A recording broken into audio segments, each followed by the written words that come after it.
Bueno, buenos días a todos. En nombre de Stratego, IESA y Ciudad del Saber, les queremos dar la bienvenida a este webinar. La idea es que sea un webinar relajado, entre amigos, pero con mucho contenido útil para que todos ustedes puedan, de alguna manera, tomar información para la toma de decisiones, para su profesión, para la actividad que estén desarrollando en los temas que vamos a tratar. Mi nombre es Gustavo Manrique, yo soy socio de Stratego, una empresa de consultoría en comunicación con sede en Panamá, y además soy profesor del IESA, profesor invitado del IESA. Le voy a pedir también a Carlos y a Fernando, cuando les haga la presentación y en la medida que estén hablando, que compartan sus redes sociales y las plataformas en donde comparten la información que ellos publican. En mi caso, mis redes todas están bajo el nombre de Gustavo Manrique Salas, Gustavo Manrique Salas. Y bueno, les voy a compartir un poco las reglas de juego. Primero, agradecer a la Ciudad del Saber y a David Aguilar, quien está detrás de todo el sistema de conexión, por acompañarnos en este proyecto. También a IESA, José Ramón Padilla y su equipo. El IESA es un gran aliado académico de Stratego y bueno, una de las escuelas de negocios más importantes de América Latina. Orgullosos de tenerlos con nosotros. La idea es que tengamos una hora de conversación, 12 y 5 más tardar, estemos cerrando el webinar para cumplir con el horario establecido. ¿Qué vamos a hacer hoy? Bueno, hoy básicamente vamos a conversar con dos expertos en materia de comunicación, marketing, tendencias digitales, y probablemente Carlos se anime a hablar algo de maratones, porque es maratonista además, pero Fernando Prado es un amigo desde hace muchos años, creo que tenemos por lo menos 10 años trabajando juntos a Fernando. Y les voy a contar un poco de quién es Fernando y la trayectoria que él tiene en el área de la reputación. Fernando es vicepresidente senior para Iberoamérica de la compañía de RepTrak Company. RepTrak Company anteriormente era denominada como el Reputation Institute. Ellos han tomado la decisión de redefinir su identidad y el nombre de la compañía, así que The RepTrak Company es la nueva compañía reconocida en el mundo como la empresa que tiene la metodología más importante en materia de medición de reputación, tanto corporativa como de personas, como de países. Y además, Fernando es coautor de las principales metodologías en el análisis y medición de reputación corporativa. Por el otro lado está Carlos Jiménez, también un buen amigo, socio nuestro. Carlos es conferencista, Carlos es consultor, como dije antes, además es maratonista, creo que tiene en su haber varios maratones internacionales ya corridos. Carlos es director de tendencias digitales, también acaba de montar un emprendimiento, una consultora que se llama Useful, y es director de Data Analysis, una empresa de estudios de mercado. Igualmente es profesor del IESA y también sería interesante, Carlos, que nos contaras un poco sobre el curso de estrategia digital que estás lanzando con el IESA próximamente. Pero bueno, estas son las dos personalidades que tenemos hoy y que nos van a acompañar en el webinar. Ambos, y creo que es algo útil para la audiencia, ya vamos por 406 personas, ambos están haciendo estudios, están levantando data muy valiosa sobre la situación actual. En el caso de Fernando, ha hecho estudios en varios países de Europa y de América, tratando de entender cómo el concepto de reputación está jugando en el contexto actual de las marcas. Y en el caso de Carlos, está haciendo un análisis de comportamiento del consumidor digital en América Latina. Es una data que todavía está en proceso de levantamiento, pero estoy seguro que les vamos a poder sacar a Carlos algunos resultados preliminares de ese estudio. Antes de empezar, yo voy a tener un rol como moderador de la conversación, pero sí quisiera dejar sobre la mesa algunos aspectos que en Stratego hemos venido trabajando en los últimos tiempos y que son un abreboca para que Fernando y Carlos después maticen un poco sobre su visión del tema. Lo primero es que indudablemente que estamos en una época del cambio y el cambio básicamente implica la movilidad o la dinámica de muchos elementos, pero también la estabilidad de otros.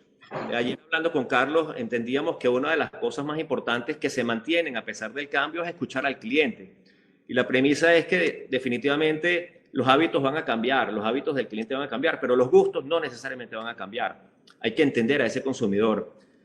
Lo segundo, algo que habíamos visto en los últimos años y que creo que va a ser un catalizador después de la era COVID, son las marcas activistas. Es decir, ya las marcas no pueden estar ajenas a realidades de la sociedad, tienen que participar de esas realidades y las marcas también tienen que apoyar y contribuir a la solución de los problemas que hay en la sociedad. Entonces esas marcas activistas comienzan a cobrar gran relevancia. Un ejemplo interesante que puse hace algún tiempo es, por ejemplo, Nike y el acuerdo que hizo con Colin Kaepernick para apoyar la causa de los derechos de los afroamericanos. Y todos los productos que han sacado en alianza con la marca de Colin Kaepernick han sido un éxito, se han vendido. Entonces esa colaboración, ese co-branding que convierte a las marcas activistas en parte activa de la sociedad va a ser muy importante. Lo tercero, que creo que es algo que quisiera conocer de Carlos, es que el COVID nos deja algo que es la deuda de la experiencia. Todos estamos deseosos de salir de nuestras casas. Quienes estamos en cuarentena queremos salir, compartir con nuestros amigos, queremos volver a abrazar a nuestra gente. Y de alguna manera va a estar latente en las personas esa necesidad de reconectarse en el abrazo, reconectarse con esa experiencia de marcas, con los eventos. ¿Qué nos depara el futuro en materia de experiencia de marcas, ¿no? Un cuarto aspecto es lo que llamamos los nuevos escenarios del marketing. Y aquí básicamente es como las marcas se están moviendo y están encontrando nuevos nichos de oportunidad que antes probablemente no eran prioritarios. Por ejemplo, en el mundo de los deportes todos sabemos que hay una paralización global y el patrocinio de marcas se quedó congelado, pero muchas marcas se movieron a un nuevo escenario que son los eSports. Y los eSports están recibiendo millones de dólares en patrocinio de marcas y eso está catalizando esa industria. ¿Dónde están esos nuevos escenarios, ¿no? Y por último, un tema que creo que Fernando va a abordar muy bien es el escrutinio corporativo, el escrutinio sobre las empresas.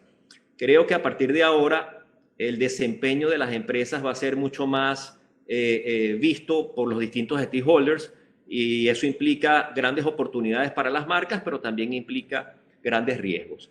Así que yo dejo esto sentado sobre la mesa para que empecemos la conversación y quería darle inicialmente la palabra a Fernando. Fernando nos va a compartir parte de los estudios que viene realizando en España, Italia y México. No sé si hay algún otro país que también esté contemplado entre los estudios. Y de ahí sacar algunas conclusiones. Y Estados Unidos. Y de ahí sacar unas conclusiones. Así que bueno, bienvenido, Fernando.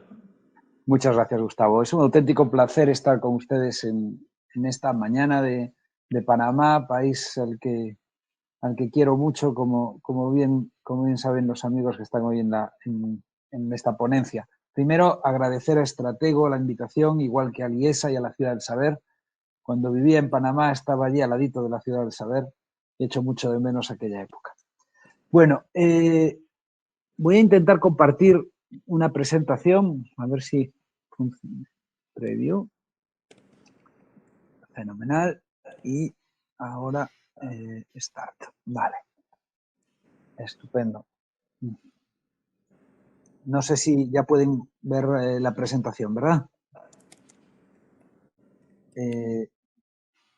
Gustavo, ¿me puedes confirmar que Está la perfecto. presentación funciona? Sí, fenomenal. Bueno, pues sí. Lo primero, me pedía Gustavo compartir redes sociales, pues en mi Twitter aparece ahora mismo en pantalla F Prado Red Track.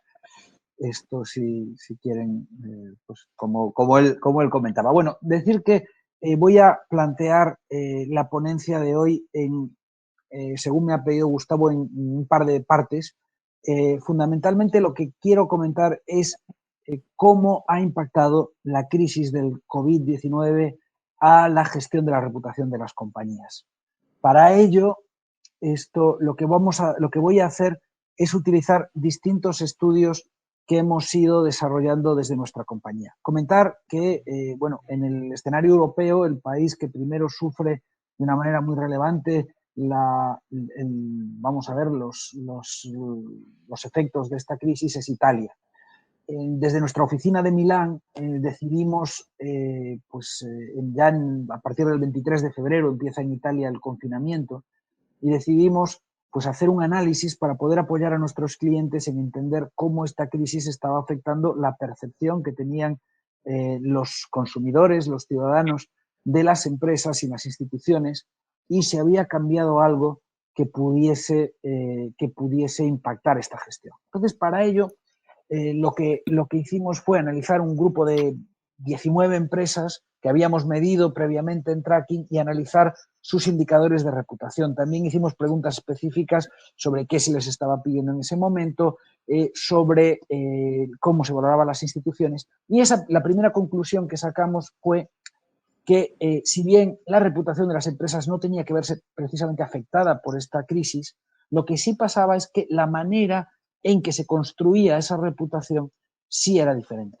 Y los pesos de las distintas dimensiones que explican la reputación cambiaban. Y si bien normalmente la oferta de productos y servicios es lo más importante para construir la reputación de una compañía, de pronto en esa crisis en Italia lo primero que nos sucede es que vemos que el entorno de trabajo, cómo las empresas son capaces de tratar a sus colaboradores, gana muchísimo peso y el stakeholder, colaboradores, empleados, pasa a ser realmente clave.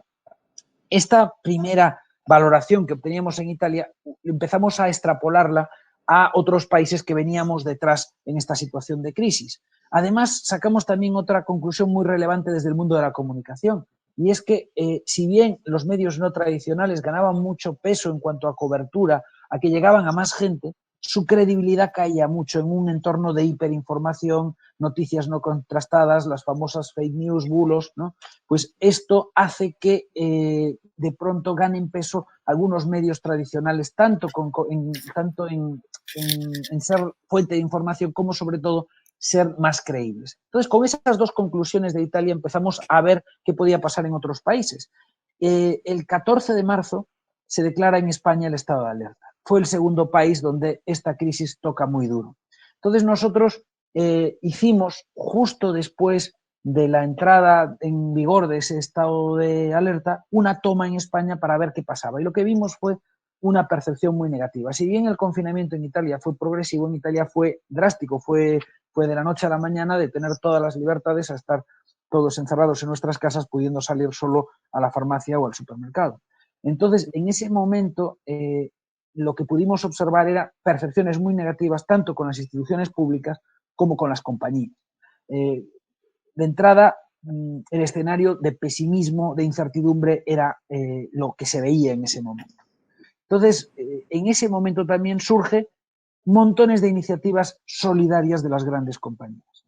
Vemos cómo en ese entorno de economía de guerra, donde escasean productos básicos sanitarios, pues hoteles se convierten en hospitales, empresas textiles empiezan a fabricar mascarillas o batas para los hospitales, empresas de automoción fabrican respiradores, otras empresas empiezan a donar grandes cantidades de dinero, poner sus redes logísticas al servicio de las autoridades para importar de China y otros lugares pues, los materiales que se necesitaban.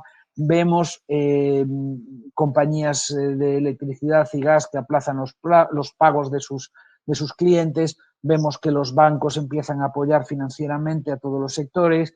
Vemos que las compañías de telecomunicaciones empiezan a ofrecer mayores servicios, mayor ancho de banda para que la gente pueda teletrabajar.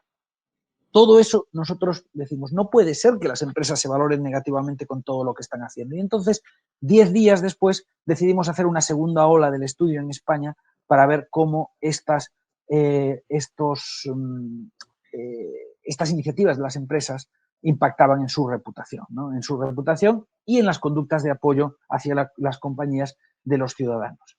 En esos estudios en España pudimos, primero, ratificar las conclusiones que habíamos obtenido en los estudios de Italia. O sea, efectivamente, el stakeholder empleado pasaba a tener una importancia clave. Es un momento en que las empresas tienen que preocuparse por sus colaboradores. Ratificamos los temas que habíamos visto en cuanto a los medios de comunicación y su relevancia. Pero además, llegamos a una tercera conclusión todavía más potente, que es el enorme impacto de las iniciativas solidarias de las compañías en su reputación. Esto después del estudio de España bueno, ya habíamos hecho una pequeña ola en Estados Unidos antes, pero todavía era una situación bastante previa al confinamiento. Hicimos una segunda ola en Estados Unidos, una primera ola en Brasil, una segunda ola en Italia y lanzamos el estudio más reciente la semana pasada en México. Y pudimos comprobar básicamente esas conclusiones que habíamos visto en Italia y en España, las pudimos replicar en todos esos países. En los próximos minutos voy a intentar entrar en un poquito más detalle en estas tres conclusiones y valorar por qué es tan importante gestionar la reputación en esta circunstancia del COVID-19 y cuáles son las peculiaridades. Comentar que, bueno, estos son algunas notas de prensa, esto es en España, por ejemplo, de todas las iniciativas que estaban llevando las empresas, que nos parecía que tenía que ser importante, o por ejemplo, esto es en México, ¿no? Decimos, bueno, si tanto están haciendo las empresas, tendría que tener valoración positiva, pero también surgen noticias negativas de despidos, de expedientes de regulación de empleo. Claro, empresas cerradas, pues no les queda muchas veces más remedio que ajustar sus plantillas.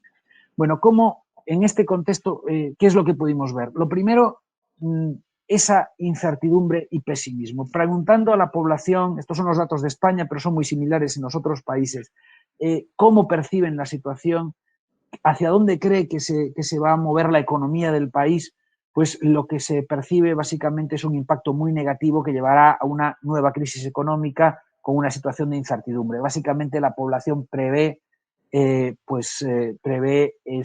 esa crisis o esa recesión que se va a venir. En el caso de España vemos que aproximadamente 3/4 partes de la población en la segunda ola del estudio se posicionan en la parte más negativa. Nadie dice que no tendrá impacto esta crisis, ¿no? Esto afecta a las actitudes de consumo. Luego Carlos nos va a hablar de hacer marketing en este momento. Es complicado. Vemos que al afectarse la economía nacional, esto influye también en la economía doméstica de cada individuo, que prevé que va a tener menos dinero y prevé que va a tener que gastar menos, que invertir menos, pues en productos financieros, en viajes y turismo, en adquisición de bienes duraderos como una casa, un coche, en ocio y tiempo libre, incluso en ahorro. O sea, vemos cómo la situación económica va a afectar también a las empresas a través de la caída del consumo, ¿no? Y bueno, y en ese contexto, ¿cómo se traslada todo esto a las empresas? Bueno, primero mencionar, para medir reputación necesitamos tener indicadores de reputación y quería hacer una brevísima mención al modelo RepTrak. El modelo RepTrak es el estándar de facto a nivel mundial para medir la reputación y básicamente nos basamos en que la reputación es un concepto emocional que nosotros medimos como admiración, respeto, confianza. Eso es un indicador que le llamamos el RepTrak Pulse y lo explicamos con variables racionales.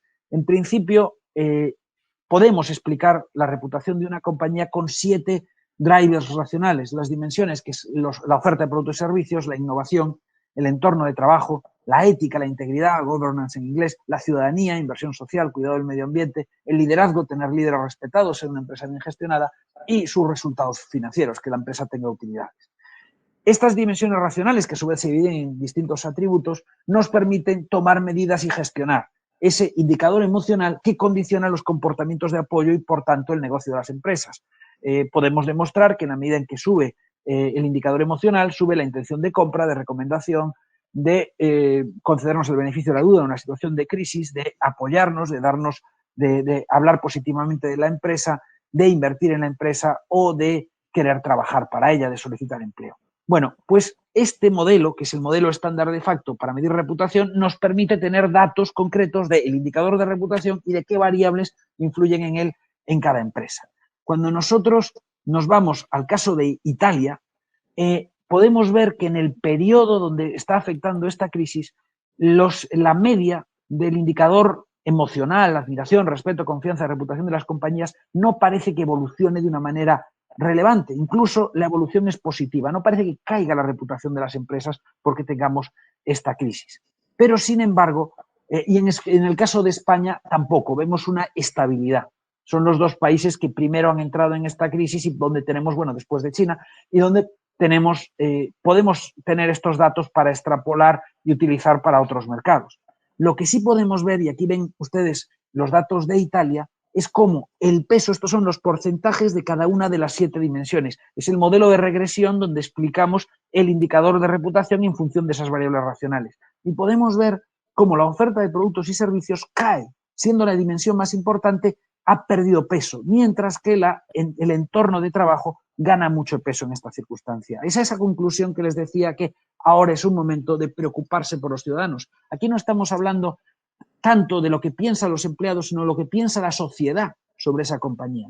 Y no es solamente que los empleados son los embajadores de nuestra marca y es muy importante tratarlos bien, sino que en esta situación de crisis, de incertidumbre, de peligro en el empleo, la estabilidad del empleo, el que los empleados se sientan cuidados, el que los empleados sientan que los protegemos del contagio, etcétera, no solamente genera buena percepción interna, sino que genera buena percepción en la sociedad. La sociedad admira, respeta a aquellas compañías que cuidan a sus empleados. Primera conclusión. Esto se replica en el caso de España. Aquí fue la primera toma de información con el modelo y todavía no teníamos muchos datos y pudimos ver efectivamente que se replicaba más o menos el modelo de Italia, caía la importancia, la dimensión de oferta y subía la estabilidad financiera, resultados financieros y también entorno de trabajo e innovación. Como todavía era una muestra pequeña, hicimos algo más, que fue una pregunta directa a los entrevistados de esa segunda ola, a la ciudadanía, y que ellos nos ordenaran. Es una racionalización, no funciona tan bien, no es directamente comparable con el modelo matemático que usamos habitualmente, pero sí podíamos ver que cuando los ciudadanos racionalizan, nos ponen entorno de trabajo en estos momentos como lo más importante. Primera conclusión de este análisis, sin duda, ha cambiado la importancia que los ciudadanos le dan a las distintas dimensiones de la reputación, pasando entorno de trabajo a ser algo mucho más importante, pasando el stakeholder interno a ser una clave en esta gestión. Y ahora, yo no sé, Gustavo, si sigo, tengo dos conclusiones más, una sobre los medios de comunicación y otra sobre las iniciativas. No sé si quieres que cambiemos sigue adelante, en este momento. Tómate 2-3 minutos más y avanza en ello. Fenomenal. Bueno, mencionar que las empresas, como decía, se habían volcado en desarrollar todo tipo de iniciativas. Yo las he clasificado en 4 tipos, ¿no? Iniciativas dirigidas al cuidado de los propios empleados, que ahora es muy importante, pues preservación de empleo a pesar del parón de la actividad, iniciativas de prevención de contagio, iniciativas de apoyo a las situaciones de prevención de contagio, mascarillas, guantes, barreras físicas, distanciamiento social, iniciativas de apoyo a la situación específica de algunos colaboradores y sus familias. Luego hay otro grupo que serían las iniciativas en que las empresas ponen sus recursos al servicio de la sociedad. Aquí tenemos, por un lado, la propia actividad de la empresa, como las empresas de telecomunicaciones que ofrecen más ancho de banda o contenidos educativos, los bancos que ofrecen créditos, las empresas farmacéuticas que están investigando sobre curas posibles y vacunas, pero luego también está lo que llamamos la economía de guerra, aquellas empresas que que adaptan sus capacidades productivas para ofrecer material sanitario, como fábricas de licores que están haciendo geles hidroalcohólicos o empresas de textil que están haciendo mascarillas. Se aprovechan también las redes logísticas y experiencia de los contactos internacionales para proveer esos recursos. Luego otro grupo, hemos dicho, las iniciativas dirigidas a apoyar a clientes y proveedores, como las compañías de utilities que aplazan los pagos o las compañías, como decía, de telecomunicaciones que están ofreciendo más recursos. Y por último, las donaciones económicas o en equipo. ¿Cómo han afectado esas iniciativas? Este es el ejemplo de aquellas empresas más mencionadas en España en medio de la crisis por esas iniciativas. En la primera ola del estudio apenas se mencionaba a nadie, justo después del confinamiento. Solo una semana después tenemos montones de menciones. Fue Inditex, la empresa de Zara y Massimo Dutti, la más mencionada porque han hecho mucho en cuanto a la propia adaptación de su producción para el material sanitario, como poner todas sus redes logísticas y las grandes donaciones que han hecho de material de equipo sanitario. Eso fue muy relevante, aparte de no haber despedido a nadie y aguantarse las tiendas cerradas, que fue algo que fue muy valorado por la sociedad, pero también están retailers como Mercadona, El Corte Inglés, bancos como Banco Santander y BBVA, empresas de telefonía como Telefónica, hasta el propio Real Madrid aparece entre las empresas que han aportado, ¿no? ¿Cuáles son lo que más se menciona? como decía, material sanitario, donaciones, la cesión de actividad que estábamos mencionando antes y medidas de protección.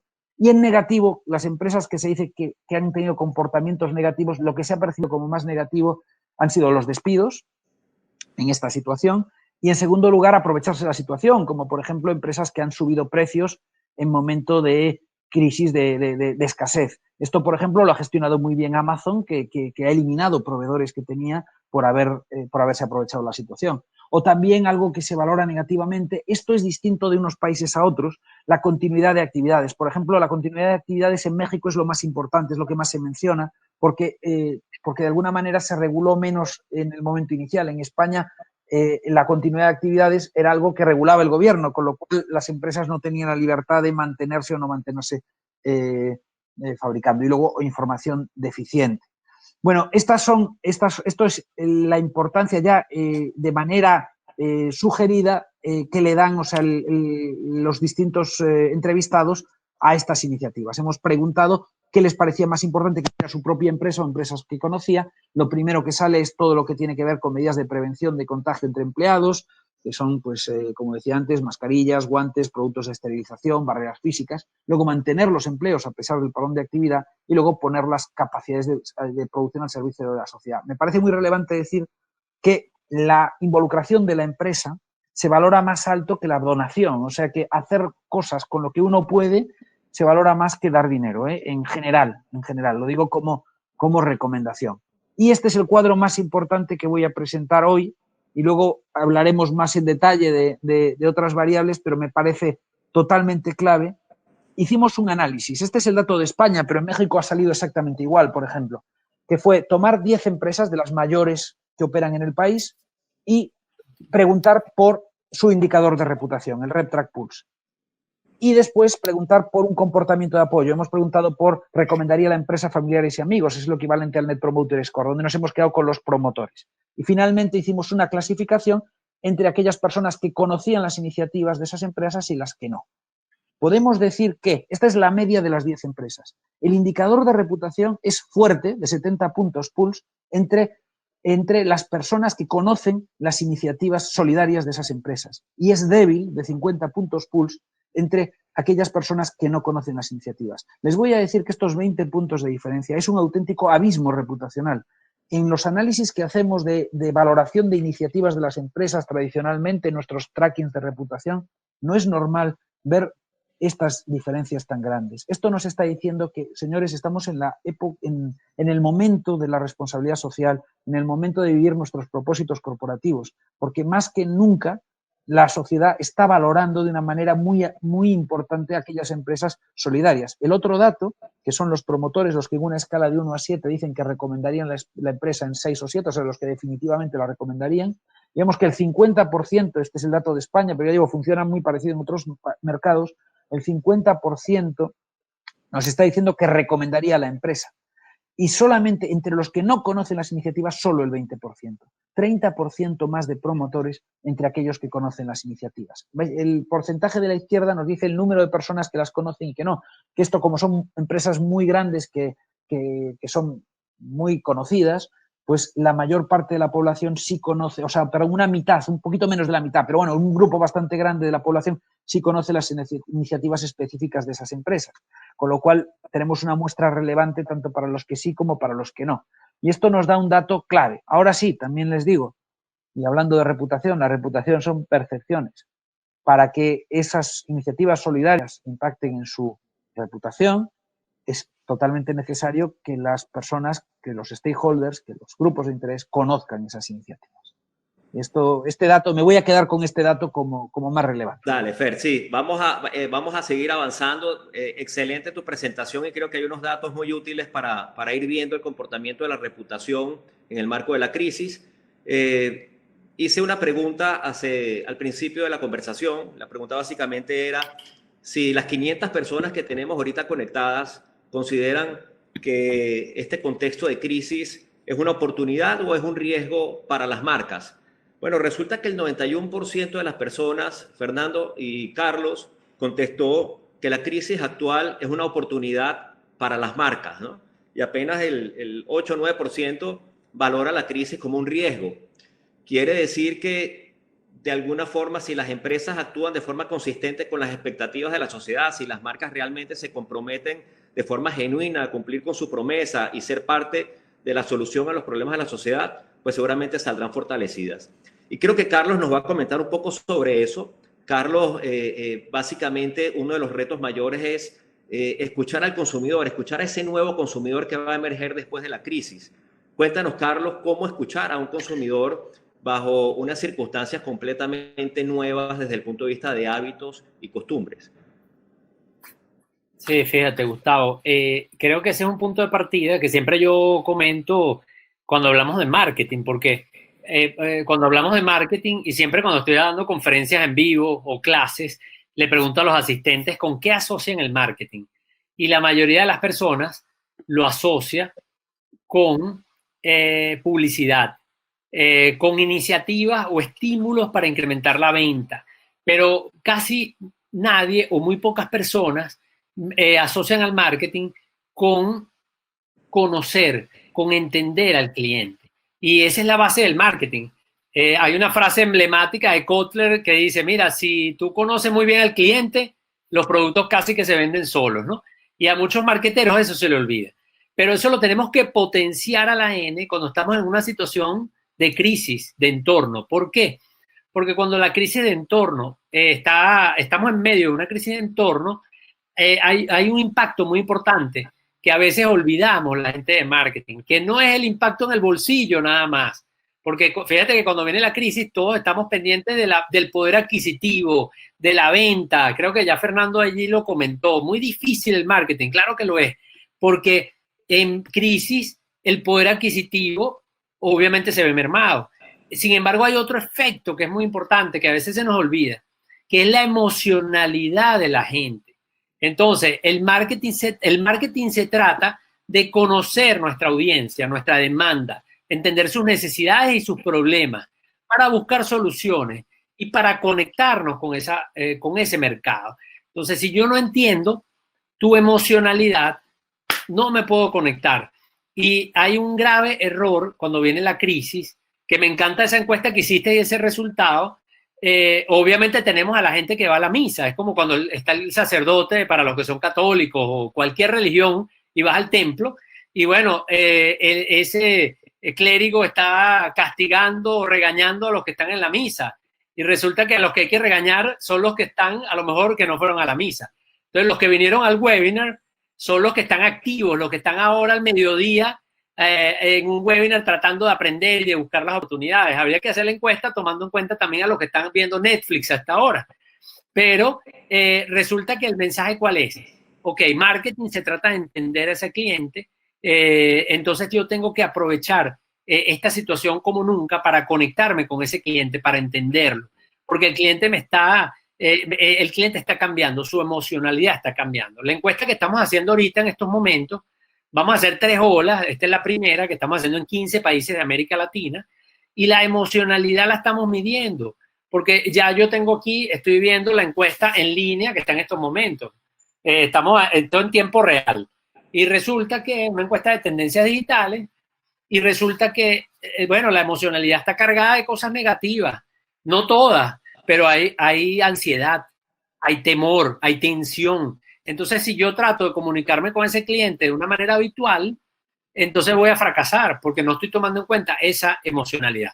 Entonces, algo que tenemos que hacer ahorita, ¿qué implica en el contexto actual hacer marketing? Bueno, lo primero es eso, es entender que mi cliente está pasando por una situación que no es habitual, que es distinta, que están cambiando no solamente su poder adquisitivo y sus hábitos de consumo, sino también su emocionalidad. Entonces, eso es lo primero que yo haría. ¿Qué es lo segundo que haría? Porque eso primero que haría yo, por cierto, me va a ayudar muchísimo a convertirme en una marca empática. Y si yo me convierto en una marca empática, me voy a conectar mejor. Resulta que la marca que es empática puede hablar del producto, puede hablar de lo que quiera en este momento. Pero si yo no soy empático, la gente me va a castigar. Y por eso, ¿es bueno hablar ahorita o no es bueno hablar? Es bueno hablar, hay que hablar, pero hay que saber hablar. Entonces la base es la empatía. Luego hay otro tema importante que está pidiendo la gente. Le estamos preguntando aquí en la encuesta, ¿qué es lo que tú esperas de una marca en este momento? y la persona, la mayoría te está diciendo, oye, yo quiero una marca que sea útil, yo quiero que la marca sea útil, porque en las situaciones difíciles es cuando se exige más de las marcas, así como de las personas. Entonces, pero el concepto de utilidad, de acuerdo a los estudios que venimos realizando en la región, cambia de acuerdo a la generación, por ejemplo. La utilidad, por ejemplo, para un baby boomer es que la marca sea funcional, que cumpla su función. Pero, por ejemplo, para un millennial, la utilidad es que esa marca se anticipe a las necesidades. Esa marca lo conozca tan bien que ni siquiera le pregunte. Entonces yo tengo que entender muy bien a mi consumidor para ser empático en cómo me voy a comunicar, pero también tengo que ser una marca útil, porque eso es lo que me están pidiendo. Y fíjate que me están diciendo algo interesante. Este dato, Fernando, te lo comparto. Todavía estos no son resultados definitivos, pero es más, lo voy a redondear para abajo, pero muchísimo. Pero más de 2/3 de las personas dicen, claro que estoy de acuerdo con que la marca haga publicidad, con que la marca comunique en tiempos de crisis. Es decir, de este lado del mundo, el consumidor latinoamericano no ve pecaminosamente la función de comunicación y de marketing en tiempos de crisis. Incluso le dice, estoy de acuerdo. Pero cuidado al que se le caiga la conexión ahorita para que no se vaya con la información incompleta. Claro que hay que comunicar. La gente quiere que la marca comunique, pero hay que saber comunicar. Entonces lo podemos hablar después, creo, si tú quieres, pero lo importante es eso. Entonces la primera parte es, bueno, ¿qué puede hacer marketing? Marketing, lo primero que tiene que hacer es indagar, entender, conocer, no solamente el poder adquisitivo, los hábitos de compra, sino la emocionalidad. ¿Qué otra cosa puede hacer marketing? Ayudar en el contexto de la crisis. Y que eso significa que como marca vamos a todos publicar cómo hay que lavarse las manos frente al COVID-19, sino eso nos obliga a tener claro cuál es nuestro propósito y entonces poder ser útiles en el contexto que hay mundial o de nuestra localidad, pero además cumpliendo nuestro propósito, alineado con nuestro propósito.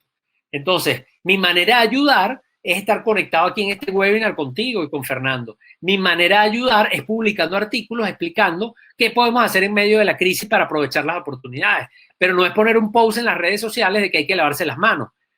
¿Hay que lavarse las manos? Claro que es importante, pero esa no es la manera en cómo Carlos Jiménez puede ser útil. Entonces, cada marca tiene que hacer ese ejercicio y definir cómo puede ser útil en medio de la crisis.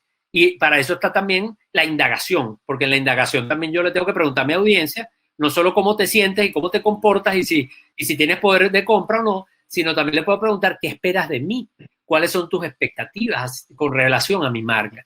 Entonces, porque si no, lo que estoy haciendo como marca es improvisando. Y una tercera cosa que tiene que hacer la marca, y la última que me atrevo a mencionar aquí, es la marca tiene que hacer lo que es su función y es prestar servicios, que lo están pidiendo en la encuesta. Y la marca entonces va a tener que también tener mensajes que sean comerciales. Lo que pasa es que no son los mensajes que se basan solamente en el qué y en el cómo, sino que son los mensajes que se basan también atados a ese propósito de marca. Claro, yo soy una empresa de alimentos, entonces mi función es producir alimentos. Y claro que quiero vender alimentos, porque esa es mi razón de ser. Y eso no es en ningún sentido pecaminoso. Pero si yo no tengo bien claro cuál es mi propósito y no tengo bien claro quién es mi cliente, cómo se siente, qué espera de mí, entonces puedo cometer fácilmente un error que se traduzca en una falta de conexión y peor aún en algo que tú sabes muchísimo, que es una crisis de reputación. Bueno, muchas gracias, Carlos. Sí, tenemos 500 personas conectadas y 250 preguntas. No vamos a poder evacuarlas todas. Y tenemos personas de Perú, México, Estados Unidos, una persona de Canadá, interesante, Colombia, Panamá, Venezuela, Argentina. Así que bueno, España. Estamos bien completos con la representación de los países. Fernando, hay una pregunta interesante que hace una persona aquí y nos plantea cómo es el balance de la reputación interna de esta crisis. Es decir, cómo los colaboradores después de la crisis van a percibir la relación con sus empresas, esa conexión con la marca desde la perspectiva colaborador y la marca en la que trabaja, la empresa en la que trabaja, ¿se va a fortalecer o se va a debilitar? ¿Qué va a pasar allí? La identidad. Vamos a ver. Fortalecer o debilitar. La reputación de las empresas, perdón, repite. La interna, discúlpame, la de los colaboradores. Sí.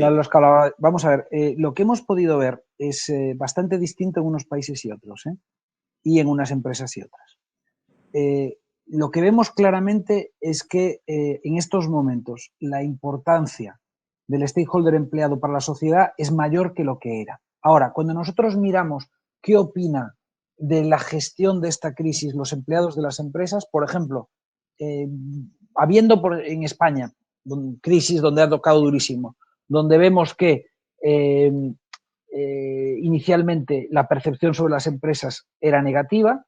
Sin embargo, lo que hemos podido ver es que la propia percepción de los empleados sobre cómo está gestionando esta crisis la empresa es mayoritariamente positiva. O sea, las personas piensan bien de su empresa.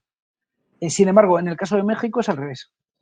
Ahí también hay digamos, un debate entre gobierno y empresas en que el primero criminaliza un poco a las segundas y, por ejemplo, la percepción de los ciudadanos sobre su empresa es menos positiva, es más negativa.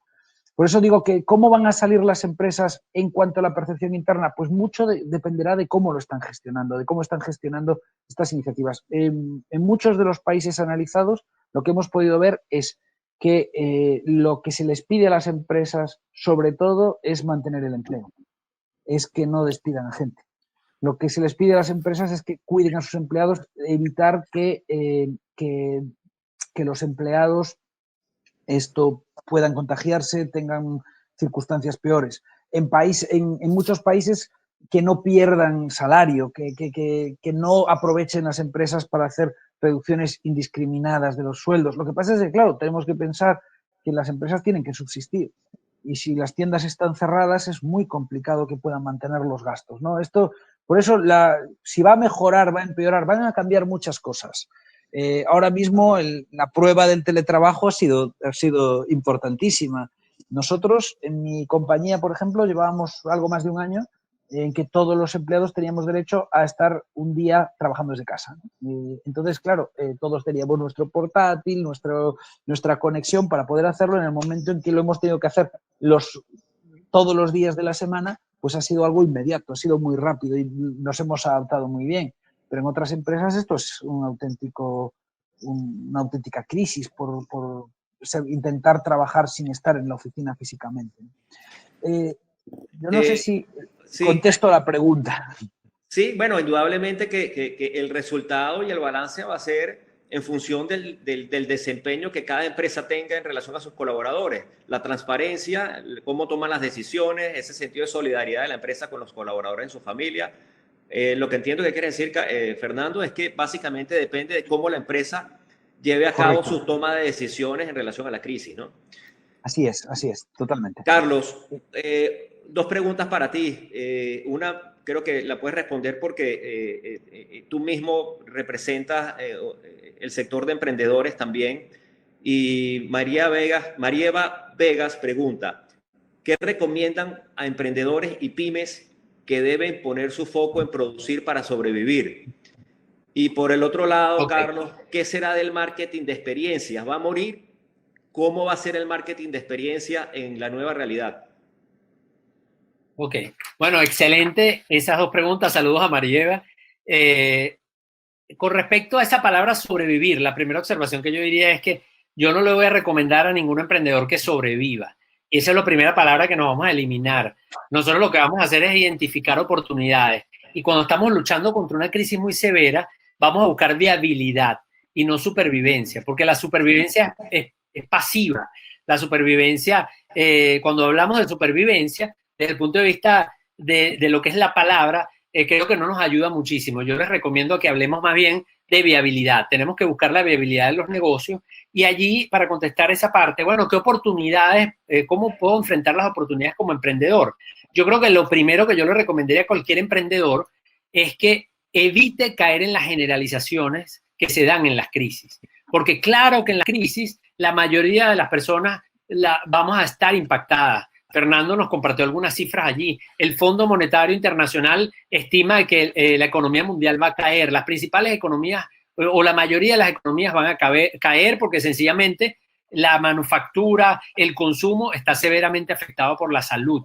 Pero aún así, en una pandemia global, hay que tener cuidado con las generalizaciones, porque hay gente o hay negocios que surgen dentro de la crisis.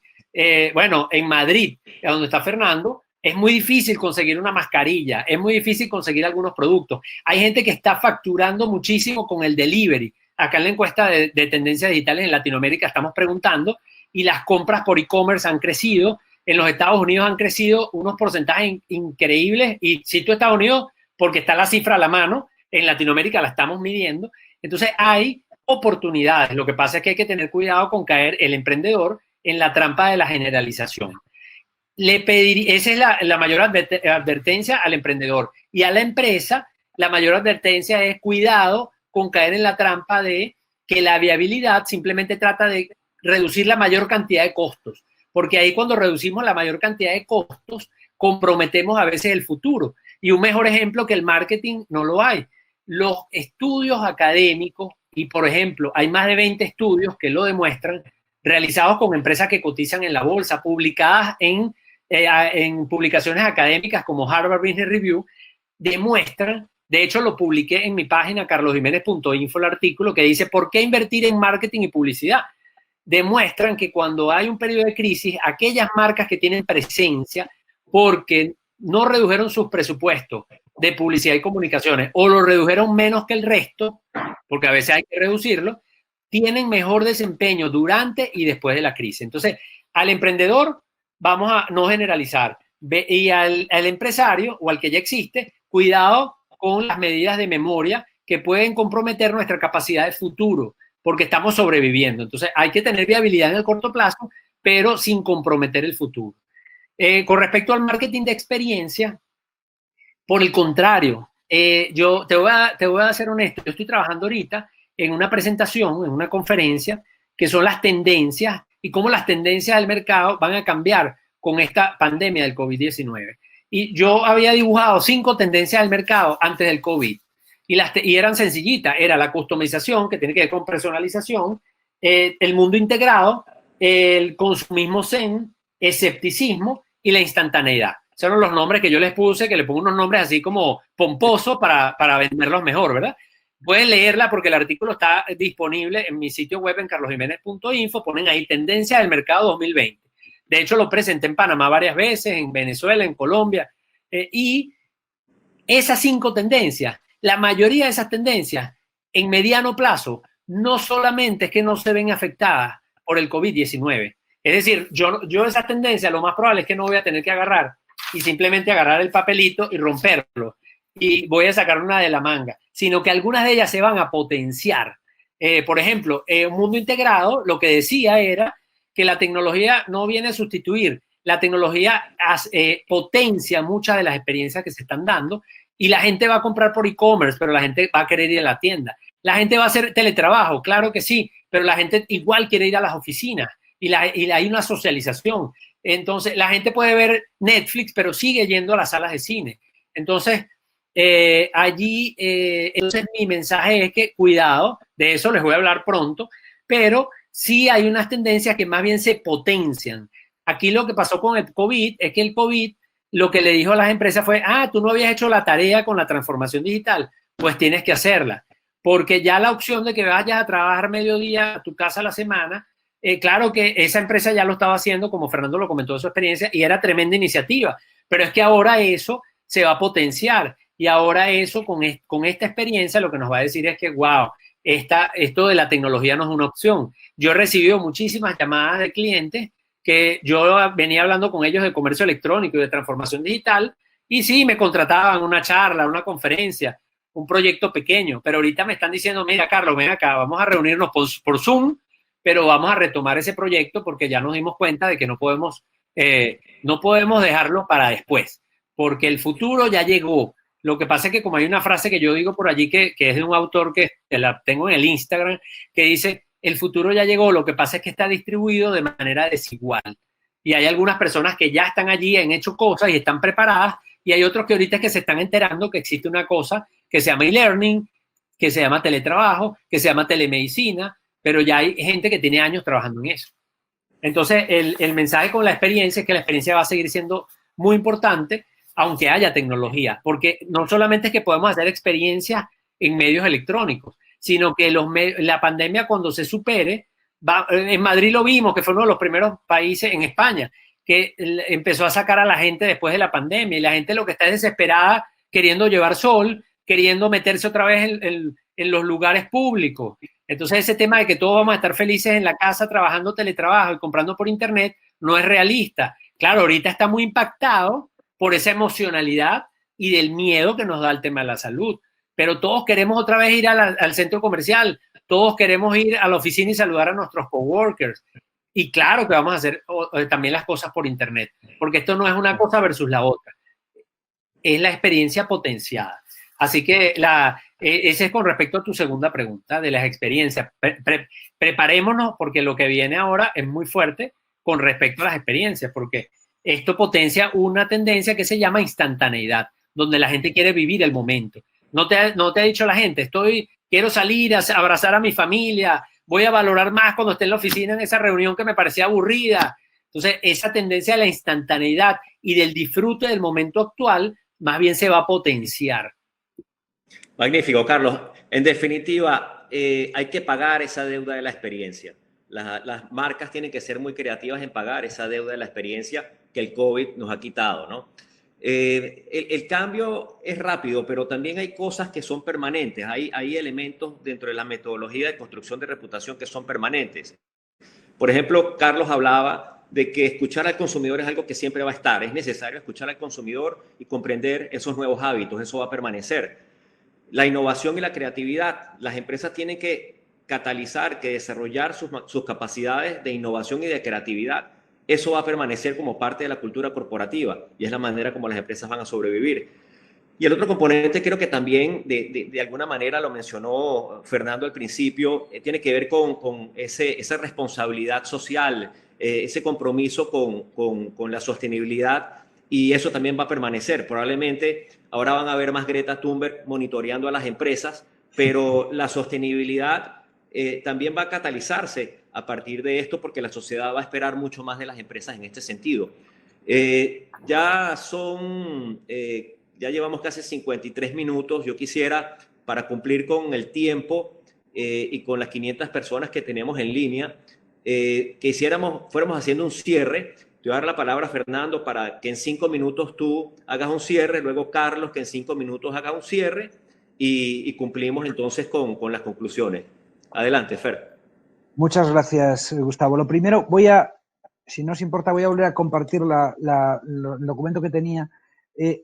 En la primera parte, básicamente he dado dos conclusiones, ¿no? Una primera conclusión era la importancia del stakeholder empleados, los colaboradores, que fue por donde vino la primera pregunta en estos momentos, y la segunda que había dado era la gran importancia de las iniciativas solidarias para construir reputación en estos momentos, cómo la ciudadanía valora eso. La tercera conclusión que quería mencionar tiene que ver con el rol de los medios de comunicación, y yo sé que en la audiencia tenemos muchos comunicadores. Hicimos la pregunta sobre cómo se informaba la gente estos días en medio de esta pandemia y nos salía que los medios, este es el caso de España, pero en Italia salía muy parecido. El primer medio para informarse son los canales de televisión y el segundo las redes sociales. Las redes sociales han ganado muchísima cobertura, llegan muchísimo más que antes. Pero resulta que en esta situación es el medio menos creíble. Es donde, a través del que nos llegan los bulos, a través de los que nos llegan las famosas fake news. Estamos en un momento de hiperinformación y ustedes mismos en esta pandemia les están llegando teorías conspiratorias, les están llegando remedios caseros para la enfermedad, cosas rarísimas que no tienen ninguna verosimilitud. En estos momentos, mucha población se vuelve a los medios tradicionales para de alguna manera informarse de una manera creíble con lo que es la realidad.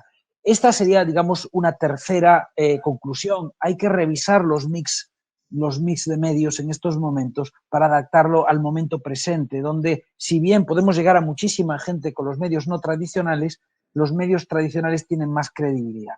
Y dicho esto, ya la tercera conclusión Y para cerrar, les voy a dar básicamente tres recomendaciones para las empresas para gestionar esta situación de pandemia. La primera, cuidemos a nuestros colaboradores.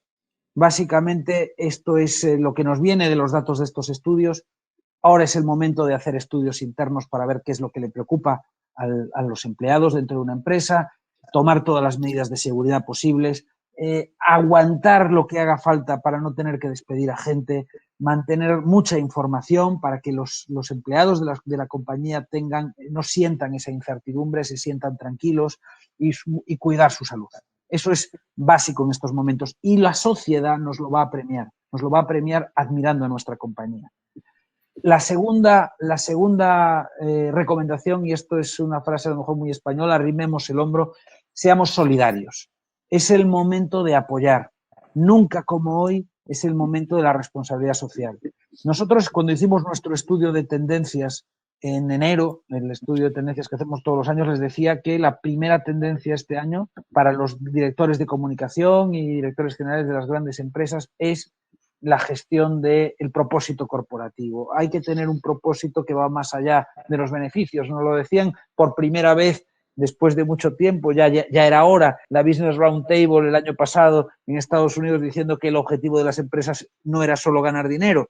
No, el objetivo de las empresas hoy por hoy no es solo ganar dinero, es mucho más. Pues esta crisis es un test, una prueba de fuego, una piedra de toque, como quieran decir, para ese propósito corporativo. Es el momento en que tenemos que hacer, ¿verdad?, el walk the talk, ¿no?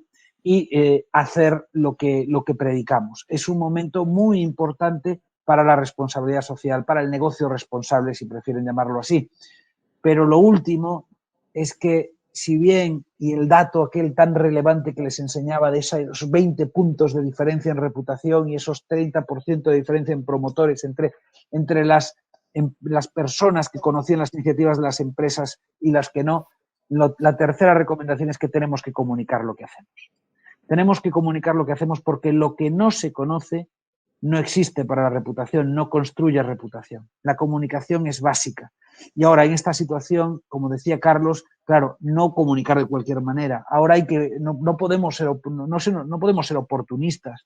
Tenemos que comunicar desde la transparencia y desde la información. O sea, tiene que ser un tono informativo. No podemos ser comerciales en un momento como el actual. Tenemos que explicar lo que hacemos de una manera objetiva, transparente y cercana. Yo para eso, ahí los expertos en comunicación, y tenemos a Gustavo aquí con nosotros, les dirán, bueno, habrá que manejar las relaciones públicas, llegar a los medios, explicar lo que la empresa hace, construir noticias para que luego otros cubran esas noticias. Y es absolutamente importante, es necesario que las iniciativas solidarias que desarrollamos, porque creemos en ellas, que no se queden de puertas adentro de nuestra compañía, sino que nuestros stakeholders las conozcan, que la conozcan nuestros consumidores, que la conozca la sociedad, que la conozcan nuestros empleados. Y con esto no les voy a molestar más. Les agradezco muchísimo su tiempo, agradezco muchísimo la invitación y espero que estas ideas que salen de nuestros estudios puedan ayudarles a gestionar la situación compleja que tenemos con esta crisis. Bueno, ahí están las redes sociales de Fernando. Quienes quieran contactarlo, pues escríbanle a Fernando. Tiene un Instagram también que no está allí. Contáctenlo. Claro que sí. Marcas empáticas, Fernando, marcas empáticas, y al final la gente va a recordar cómo las marcas los hicieron sentir en una época de crisis, ¿no? A ver, Carlos, cuéntanos tú por dónde apuntas las conclusiones de tu participación en el webinar. Sí, cómo no. No sé si quitas la lámina para que se vea o se ve. Perdón. Sí, adelante. No. Ok. Bueno, voy a dejar 3 mensajes. El primer mensaje es que marketing es escuchar. Marketing es escuchar. Y esa frase de marketing es escuchar es que si no comprendemos bien la situación, no podemos tomar mejores decisiones. Y escuchar implica no solamente conocer al cliente, sino que si queremos realmente convertirnos en una marca empática, tenemos primero que entender, tenemos que conocer, pero también tenemos que reconocer, porque muchas marcas hacen investigación de mercado y le preguntan a sus clientes, pero no los toman en cuenta, realmente no los reconocen, ni siquiera les responden los comentarios en las redes sociales. Entonces hay que conocer, hay que reconocer y también tú como marca mostrarte y reconocerte, convertirte en una marca auténtica, una marca que está formada por seres humanos que tienen sueños, que tienen problemas, que se equivocan de alguna manera. Entonces esa es la primera dimensión. Marketing es escuchar, pero marketing es también de alguna manera reconocer. La segunda recomendación que les doy es que el marketing no es prescindible. En los momentos de crisis es cuando más hay que comunicar. En los momentos de crisis es cuando los clientes esperan que nosotros estemos allí con ellos, en que nosotros hablemos con ellos. Y de hecho, cuando les preguntamos en qué te podemos ayudar, también hay aspectos comerciales, porque ahorita en una situación como esta la gente quiere que la marca les dé descuento, quiere que las marcas flexibilicen sus condiciones de pago. Entonces también podemos hablar de esos temas, pero si cumplimos el primer punto, entonces podemos hablar de manera atinada, podemos ser entonces asertivos en la comunicación. Entonces ese segundo elemento del marketing no es prescindible, involucra, claro que hay que hablar, pero no es hablar por hablar, ni hablar lo que veníamos diciendo y como lo veníamos diciendo, sino con una comunicación asertiva que se adapte no solamente a lo que aprendemos en el punto 1 de que marketing es escuchar, sino de cómo yo puedo entonces establecer esa comunicación en un momento de crisis y dadas esas condiciones. Y la tercera recomendación que le doy es marketing con propósito. ¿Por qué? Porque el propósito es la brújula. El propósito me va a permitir a mí ser empático, porque cuando yo tengo un propósito, yo comunico lo que soy. Entonces no solamente conecto, convenzo, sino que también persuado. Entonces ahí estoy cumpliendo todo. La marca que realmente tiene un propósito va a estar de alguna manera cumpliendo su función, pero va a ser útil a su audiencia, que es una de las principales cosas que la gente está pidiéndole a gritos a la marca, le está pidiendo, compréndeme, pero primero que eso, resuélveme los problemas. Entonces, los tres mensajes son: marketing es entender, marketing no es prescindible y hay que hacer marketing con propósito. Carlos, tus redes, ¿cómo se conectan contigo? Hay muchas preguntas, pero no nos da tiempo para que puedan conectarse ¿Cómo no? y compartir contigo algunas. Bueno, les invito a que visiten mi sitio web, carlosjimenez.info. Allí están todos los enlaces porque yo tengo canal de YouTube, podcast, y la red donde tengo más interacción ahora, que es Instagram, es muy sencillo, es mi nombre, Carlos Jiménez Net, N-E-T. Ahorita lo acabo de escribir en el chat, Carlos Jiménez Net. Así que ahí en Instagram me pueden seguir, pero si quieren ver los enlaces a cualquiera de mis plataformas, en carlosjimenez.info. Así que allí con mucho gusto los espero. Magnífico, Carlos. Bueno, me quedo con varias cosas, pero la primera que me llena de alegría es que creo que rebasamos en algún momento las 500 personas en línea. El 91% coincide en que para las marcas la crisis es una oportunidad, pero va a ser una oportunidad en la medida en cómo tú ejerzas esa relación con tus audiencias, ¿no? Y esa relación con tus audiencias pues tiene que hacerse de una forma empática, cercana. Como decía Fernando, el tema de los colaboradores como un stakeholder fundamental para este periodo de crisis, y es algo que nosotros en Stratego llamamos la nueva narrativa de las marcas. Esa nueva narrativa tiene que ver, como decía Carlos, con el propósito, pero una aplicación, una proyección del propósito de forma genuina, de forma clara. Y, por supuesto, el tema de esas marcas conectadas con las necesidades sociales. Tengo que ser útil, tengo que ser empática y tengo que aportar soluciones. Como dice Fernando, a pegar el hombro. Fernando, es la frase española, pegar el hombro. Decimos arrimar el hombro. Bueno, realmente lo que quiero decir es ser solidarios. O sea, en estos momentos hay que apoyar, ponerse al servicio de la sociedad, ayudar. Exacto. Así que bueno, en este contexto creo que son muchas las oportunidades. Quienes trabajamos en la profesión del marketing, de la comunicación estratégica, manejo de riesgos, gestión de crisis, gestión de reputación, tenemos enfrente un océano de oportunidades para ayudar a las empresas a que hagan bien sus procesos de conexión con las audiencias. Y pues solo nos queda, para ir cerrando, agradecer de nuevo a la Ciudad del Saber y a David Aguilar, que nos ha acompañado respaldándonos con toda esta plataforma tecnológica.